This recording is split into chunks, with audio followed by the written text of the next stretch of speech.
Happy Sabbath, kids. Welcome back to the Arctic. We have a donkey joining us here in the Arctic today.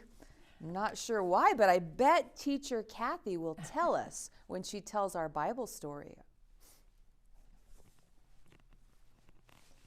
Good morning, boys and girls. Our story this morning is about a praise parade. Have you ever been to a parade? I love parades. They're so cool. I love all the floats, all the lights. I especially like them at night. Well, there was a time when people praised Jesus with a parade. Jesus and his friends were approaching the city of Jerusalem. Suddenly Jesus said, "Go into that village over there." He said to two of his disciple friends, "You will see a donkey's colt tied up. It's never been ridden. Untie it and bring it to me. If anyone asks what you're doing, just say, 'The Lord needs it.'" Jesus needed the colt because he was about to do what prophets had said that the Messiah would do. "Your king is coming to you. He is gentle and riding on a donkey. He is on the colt of a donkey." In those days, kings rode into the city on big horses. They wanted everyone to know who they were.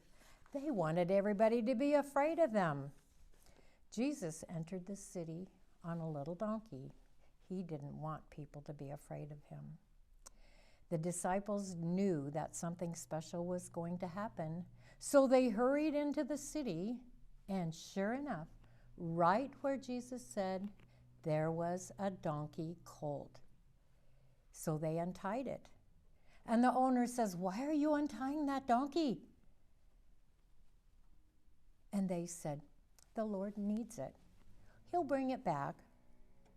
So they led the little colt to Jesus. There was no saddle, so they took some of their coats and they put it across the donkey so that Jesus could ride on it. They headed towards Jerusalem. The Jerusalem road was crowded with people. Fathers held their children up on their shoulders, and the mothers and the kids were watching too. I'll show you a picture in the Bible storybook of what it might have looked like. So many people coming to see Jesus. Jesus had healed many, many sick people. He had made the blind to see, the deaf to hear. He had healed crippled people. He even raised Lazarus from the dead. Remember in our story last week? Then the people took their coats off, and they were throwing them on the road in front of the donkey, and they even had palm branches. They were waving their palm branches, and they were throwing them on the road in front of the donkey for the donkey to walk on. This is what people used to do for the kings in those days. And they were shouting, "Bless the King who comes in the name of the Lord. Bless the King who comes in the name of the Lord." And they sang praises to Jesus. Some of the religious leaders were watching. They knew that they were calling Jesus the Messiah, and they didn't like it. "Teacher," they shouted from the side of the road, "take these people away. Tell them to stop talking like this." Jesus looked sad. He knew the people didn't like him. He wanted everyone to believe that he was the Messiah because he was, but the teachers didn't like him at all.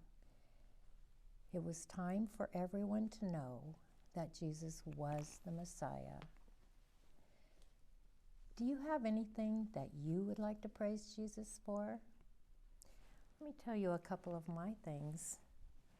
Flowers.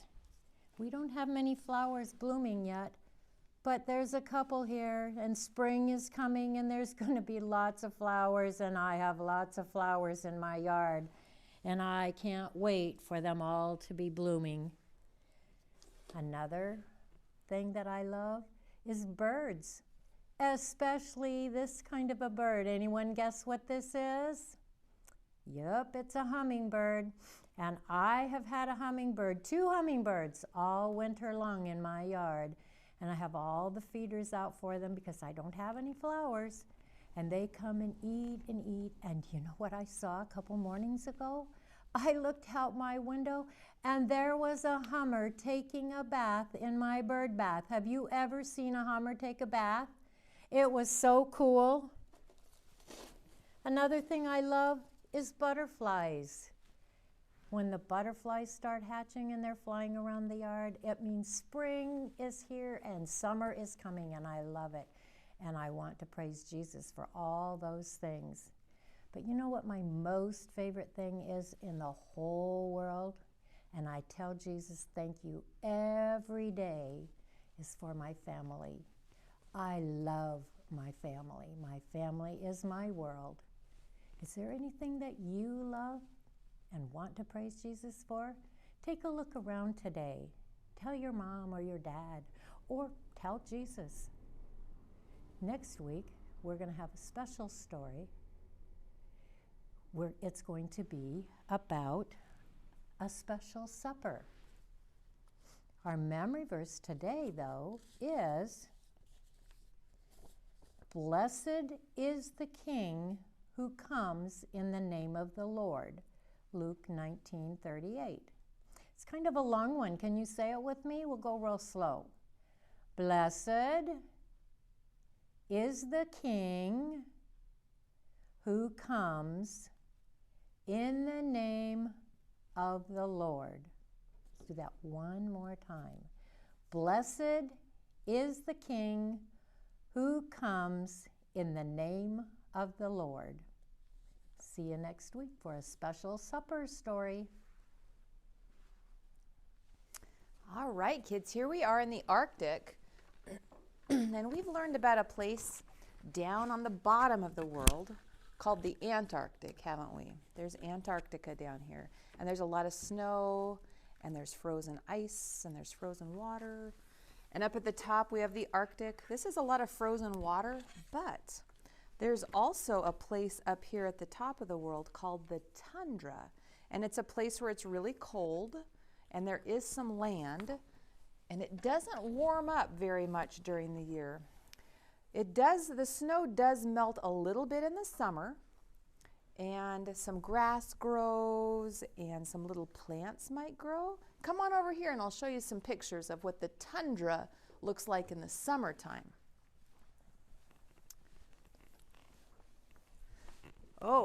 Let's look at it in the early spring. I don't know if you can see this well, but there's some plants kind of poking through the snow there. The snow's kind of melting. We can see some land. Look at this. The polar bears actually are in the tundra too. This looks like it's in the winter, doesn't it? And there's some tundra grasses growing. Do you see any trees here? Nope, there's no trees in the tundra, no big trees, just some bushes and some grasses. And here's the tundra in the summertime. We have some critters down here. They're grazing and eating the grass. But if you look off in the distance, there's lots of grasses, but there's no trees in the tundra, is there? I had to put this picture in because here's a polar bear in the green grass, and there's some really short trees. So as you get further down, further south, some trees do start to grow, but they're kind of stunted. They aren't very big. They don't get very tall, maybe about as tall as a person. But here's a polar bear hanging out there in the tundra. It's funny to see them in the grass, isn't it? We're used to seeing them in the Arctic where there's snow and lots of ice. Well, today we are going to talk about an animal that lives in the tundra. It is called an Arctic hare. In fact, we're going to learn about a lot of animals that live in the tundra today. Did you say the Arctic hare, Teacher Marcy? Well, Polo, I sure did. Yes, today we're going to learn about an animal called the Arctic hare. I have hair. It's white and it's all over my body. Oh, Polo, that's funny. Not that kind of hair, silly. It's the Arctic hare, like this, right down here in front of you. It's a rabbit. Oh. And I have a picture. Can I show the kids a picture of the Arctic hare? Mm-hmm. All right, kids, look over here.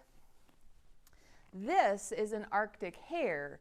It's white, and do you see it running and hopping through the snow there? That's what we're talking about today, Polo. Oh, yeah. Well, I've seen that kind of hare. They are very sneaky. They're sneaky? What do you mean they're sneaky? Well, they can do a trick. It's called camouflage. That means when it's wintertime and snow covers the ground, the Arctic hare changes to white. And when it is summertime and the ground turns brown, he turns a brownish color too. Pretty cool, huh? It sure is. Let's take a look at some Arctic hare pictures. This is a picture of the Arctic hare. It looks like summer might be coming because his white fluffy hair has fallen out, and you can see the brown and gray hair beneath the hare's hair. Let's see if I have one more. All right, here is an Arctic hare in the summertime. It's not white anymore, is it? It's a grayish brown color. This little guy's nibbling on some grass down there. That's pretty fun. So I'm curious, why would the Arctic hare want to change colors, Polo? For protection. So polar bears like me can't see him very easily. Oh, that's pretty neat, isn't it, kids? Jesus gave the Arctic hare special fur that changes color so they blend in and they're hard to see. When there's snow on the ground, they're white, and when there's grass on the ground, they kind of turn brown so they can blend in. That's pretty neat. Hey, do you know what they like to eat, Polo? They like leaves and grass. You know, besides me, there is another animal that lives in the tundra that would like to catch an Arctic hare. Well, that's interesting. So Polo likes to eat Arctic hares. I wonder what other animal that might be that likes to eat Arctic hares. Who would that be? I'll tell you, Teacher Marcy. Oh, hi, Wanda. Do you know what animal besides Polo likes to catch and eat Arctic hares? Yes, the Arctic fox. Where is the picture of the Arctic fox, Teacher Marcy? All right, well, let's take a look, kids. Here's a picture of the Arctic fox. He's all white. He's right there in the snow. And I have a picture of him in the summer, too. Here he is. See the green grass? This guy's coming out of his hole. He like has a den dug there. But see, he's not white anymore. He's a lighter color. I can see his feet are black, and he's got some darker fur on his face. You see, boys and girls, the Arctic fox can change the color of his fur too. Wow, just like the Arctic hare. During the winter, his long, thick fur turns white, so he blends in with his surroundings. And in the summer, his fur turns a brownish gray. Do you kids remember what word we use when an animal blends in with all his surroundings? Do you remember, kids? Camouflage! Camouflage, that's right. Now, that Arctic fox, what does he like to eat, Wanda? Oh, they like to eat Arctic hares, eggs, and lemmings. Lemons? I didn't know they had lemons in the Arctic. Ha ha ha, no silly, not lemons, lemmings. What is a lemming? Lemmings are little animals that live in the tundra area of the Arctic. Oh. They look like little fat mice. Can you show the kids a picture of a lemming, Teacher Marcy? Sure. Kids, here's a lemming. It kind of blends in with the snow too, doesn't it? It is a short little critter that looks kind of like a mouse. What else can you tell us about lemmings, Wanda? Well, lemmings are only about 4 or 5 inches long, and they live in holes in the ground. When they get hungry, they come out of their hole and they eat tundra grass. Ah, I see. You know, I heard that there's a bird that lives in the tundra too. It's white in the winter, brown in the summer. Do you know what kind of bird that is? I know. Oh, hey, Polo. Hi. That bird is called a ptarmigan. Oh, ptarmigan. Okay.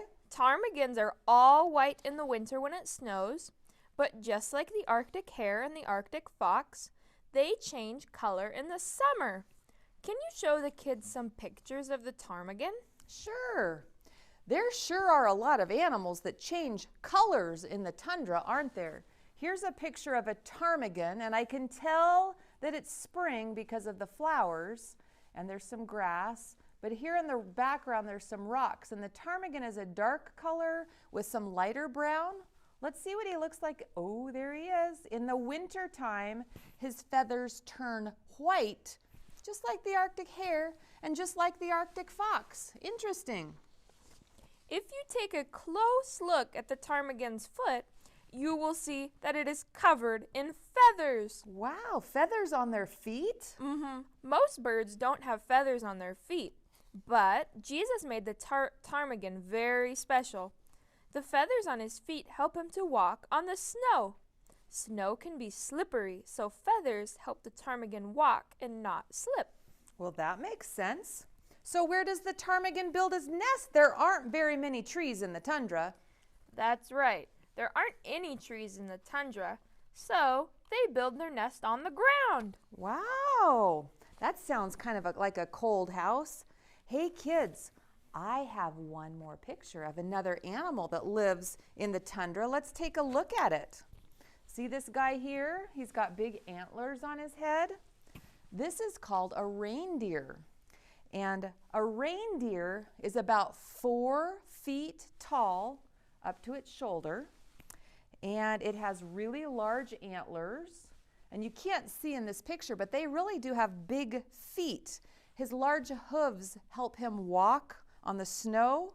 And then his antlers, look up here, you can see there's snow on his antlers. He uses those antlers to dig in the snow, actually. He digs down with his antlers, and he can uncover grasses and things to eat underneath. There's actually a little plant that he loves to eat called lichen. What is lichen? Oh, that's true. There probably isn't much lichen under the ocean, is there? No. So lichen are little plants, and they like to grow like on rocks or rotten wood. Let's take a look at what lichen looks like. See, kids? This is called lichen, and it grows kind of right on the ground, but it can also grow on the rocks. And this is what the reindeer loves to eat, and it uses its antlers to dig to find it. Now, do you have anything else you'd like to tell us about the reindeer, Wanda? Did you know that reindeers are good swimmers, Teacher Marcy? Reindeers can swim? Not as good as me, but they do swim well. Interesting. Huh. Do you know what a daddy reindeer is called? A bull? You are right on. Yes, a daddy reindeer is called a bull, and a mommy is called a cow. Can you guess what the baby's called? I bet it's a calf. You're right. That is absolutely right. And I wonder if you can think of another Arctic animal we should know about, Wanda. Oh, we can't forget the muskox. The muskox, of course not. Do you have a picture of a muskox to show all the kids? I do. I have a picture and I have a stuffed animal, okay? Yay! All right, kids. This is called a musk ox, and it is kind of a funny looking creature, isn't it? It has long fur, long brown fur. And do you see the horns on its head? They kind of go down and then they curl up. That is a musk ox. We have a stuffed animal over here. Now this one's kind of silly because this musk ox has a baby on its back. And musk oxes don't really carry their babies on their back. But this one has one. But that is a musk ox. The muskox is a large, shaggy animal. It's only about 4 or 5 feet tall, but it can weigh up to 900 pounds. Wow, that's big. They have thick brown fur to keep them warm in the cold, snowy winter. You know, I've heard that they use their hooves to scratch through the snow because guess what? They like to eat lichen too, and grasses like the reindeer. Teacher Marcy, did you know there's one more big animal that lives in the tundra called a caribou? There is. Can you show the kids a picture of a caribou? Yes, I can.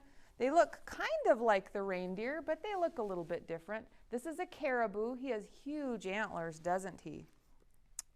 He looks like a big deer. They have antlers and big hooves. Yes, he sure does. Oh, wow. We have learned about so many different animals that live in the tundra today that Jesus made. Let's see. We learned about the Arctic hare. We have an Arctic hare up front. We learned about, oh, this guy over here, the Arctic fox. And we learned about a bird called a ptarmigan and a little tiny mouse-like creature called a lemming. And some of those animals change color, don't they? They're white when it's winter and there's snow on the ground, and then they turn brown in the summer so that they can camouflage themselves. And then we learned about some big animals, the reindeer, the musk ox, the caribou. Oh my goodness. Thank you so much. Are you still back there, Wanda, Polo? Can you yell bye to the kids? Goodbye, kids. Bye, kids. See you next week. All right, see you later. Okay, wow. We have our window open again today from 10:30 to 11:30 at the church. And if you'd like to come by and pick up a craft and a snack, we would love to see you. All right, shall we close our eyes and fold our hands and close with prayer today?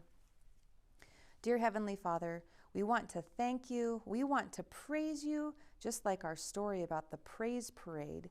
There are so many different ways, so many different things that we can praise you for. And we want to tell you thank you for all of those special things that you've given us. And we also want to say thank you for all the animals that you've made that live in the tundra that we got to learn about today. We learned so much. We love you, Jesus. Amen. All right, kids, we'll see you next week.